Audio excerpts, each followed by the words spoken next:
all creative. We are all innovative.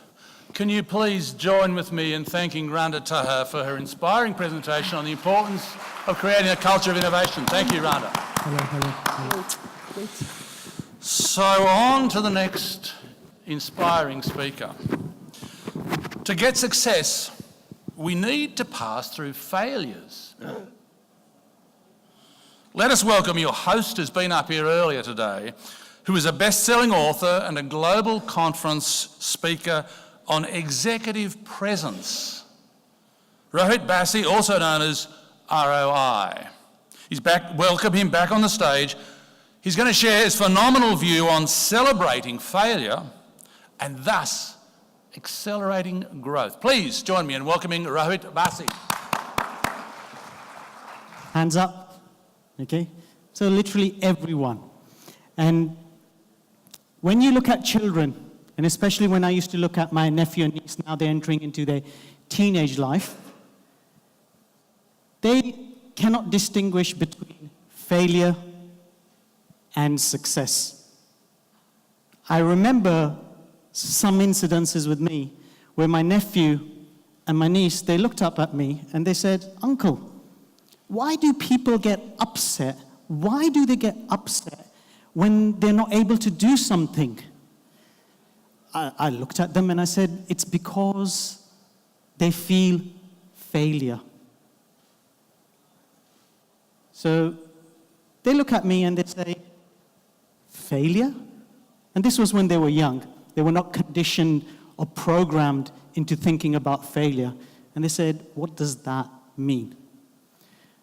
And that's why I started looking at this. Can we really celebrate failure?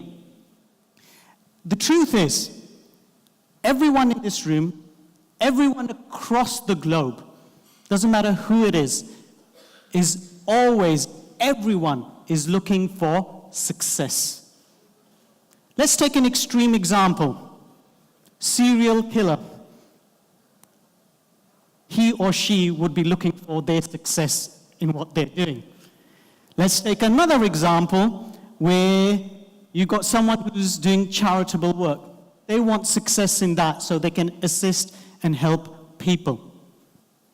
And when it comes to business, we are looking for success in terms of ROI, return on investment. Now, return on investment is usually looked at as that figure which you get. But many people forget return on investment is also the sweat and the blood that you've put into the business. So it's just not a number, it's quite a lot of things, this return of investment. And when we're not able to get our success, we go into certain modes. And those modes we may not show to other people, but this tends to be your regret, your resentment, or the rejections you've had. So when you have these rejections, these resentments, these regrets, you go down the vicious circle of feeling like a bigger failure. We get attached to it so much. Now, 2004 was a very important year for me. That was the year I thought I was the biggest failure, and it was my biggest failure which had happened during that year. Because I managed to destroy the most precious relationship to me. It was through my sabotaging thoughts, my actions, and my feelings. Resentment, regret, rejection, all of that. And I didn't know what to do. A miracle happened for me. I came across the book, The Art of Happiness. Now, the miracle happened because I was in a bookstore. I don't know why I was in the bookstore, but I just entered in a bookstore and I came across this book. And when you read the book, the first thing that it says in that book is everyone is seeking happiness in one way or the other. And in order to seek that happiness, you need to have that sweetest emotion in you, which you can give yourself and you can give to another person, and that is love. It's the sweetest emotion existing. But in order to get that love, you need to come into a state of compassion. Until you're not into that state of compassion, getting that sweetest emotion of love is extremely tough, and seeking happiness is even tougher. And this is what makes you start seeing, hey, I'm not really a failure. This is a learning for me. But you need to start with compassion. Now, I talk about compassion for a simple reason. If you look at the animal kingdom, compassion exists across the animal kingdom. Look at the mighty elephant. The mighty elephant, when an elephant dies, the other elephants gather around the elephant and they cry for that elephant. In fact, what also happens is, as the months go, as the years go, these elephants go and visit the bones of that departed elephant. If that's not compassion, I'm not sure what is compassion then. The lovely dog.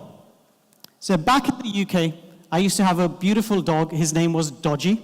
He was not dodgy in any way whatsoever, but we called him Dodgy. And in those times when I used to feel low, sad, or some people term it as depression or depressed, he'd come up to me, touch me with his paws, with his head, and I look at him and you could see he's communicating with you, saying through that language of his, I'm here for you. To me, that is compassion. Let's look at another animal, or what people call them rodents, rats, usually associate them as vermins, yuck. In 1958, an experiment was done by scientists on rats, and they discovered something very strange. They wanted to see if they were compassionate, and behold, they discovered they were compassionate. The scientists dubbed these rats as compassionate rodents. So we've got that happening across the animal kingdom. But it happens with humans as well. Martin Luther King. You've got Nelson Mandela. And there is Baba Guru Nanak Ji from India, a spiritual leader. All worked through compassion. They had adversities in life, but they worked through compassion. So they never saw things as failure. And the challenge which we face, and many of us face, is we have this apathy towards compassion. We think it's soft, it's gooey, it's not required. Well, the reason why that is because we're unwilling to unmask those regrets, those resentments, and those rejections which we've had in life, or when it comes to business as well. And this is why, the reason being is because the brain and the heart are not getting connected. The brain is very important, extremely, extremely important. And to do analysis, very, very important. But look at your own life and you will see the heart. It is the heart which drives the passion. And without this, things are very tough. So this needs to be connected. And when they're connected, amazing things happen. Through the toughest things, you start growing. You start accelerating. Now, one of my teachers, Dr. Segu Ramesh, he always says, if we can create, we can decreate. If we can lose our way, we can find our way. If we can fail, we can succeed. We do have that ability in ourselves. So there is no point to be in misery for failure. Instead, you should be celebrating and learning from failures. Let's go back a bit to Charles Darwin, the father of evolution. Now, many people associate his work to survival of the fittest, which is absolutely true. But very few of us are taught. In his later years, he said it was not about survival of the fittest. It was about kindness. It was about compassion. This is what makes humans grow. Not survival of the fittest, but compassion. And if you look at Stanford medicine, They have their own department on compassion. Imagine the amount of time, resources, and money spent on that. This is a medical college spending money on compassion. That says a lot about compassion. Again, you've got these two people, Andrew Newberg and Mark Robert Waldman. They go around Fortune 500 companies and they do workshops, not on business communication, not on effective communication, not on relationship communication, but compassionate communication. So compassion plays a great part in how you turn that failure into a celebration. Now, 3 things happen. So if you start going into this state of compassion, you're able to carry out 3 things. In fact, there's 6, but because of the time, I'm going to focus on 3. The first thing is you start learning how to clean your BS. And when I say BS, I mean your belief system. So you start cleaning that up. Now, you could go into the intellect and decide that you want to clean your BS, but it gets very tough. So this is where emotional wisdom comes into play. And people who are intellect find it very difficult to go towards the emotional wisdom side of things. There's one particular exercise which I came across, which comes from Hawaii, delivered by a Dr. Hewlin, and it's called Ho'oponopono. That's Ho'oponopono. Ho'oponopono. And all it says, doesn't matter what the situation, you only need to say 4 statements. Now, your intellect might not connect to it, but when you say these 4 statements, and there's enough evidence and research done, miracles start happening. And those 4 statements is, and you say this inside yourself, I love you, please forgive me, thank you. So that's, I love you, please forgive me, thank you, I'm sorry. So 4 statements which you need to say to yourself. So you clean your BS. Now, when you do that, here's the next thing which happens. You get into this state called Ikigai. Now, Ikigai, a lot of people say it's about purpose. It's beyond purpose. It allows, so when you have got that state of compassion, you've cleaned your BS, it allows you to get inspirational. And when you're inspirational, you just take the necessary actions you need to do in whatever you want to do.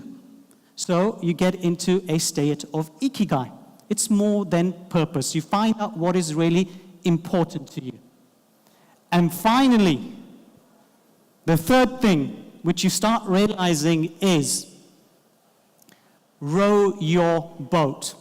So there's a nursery rhyme which goes, row, row, row your boat gently down the stream. Merrily, merrily, merrily, life is but just a dream. So it's not about rowing someone else's boat, i.e. not leading someone else. How about leading yourself? So when you're in that state of compassion, you start cleaning your BS, you get into Ikigai, and you start rowing your own boat, you start realizing you can celebrate failures because failures are just learnings. Thank you very much.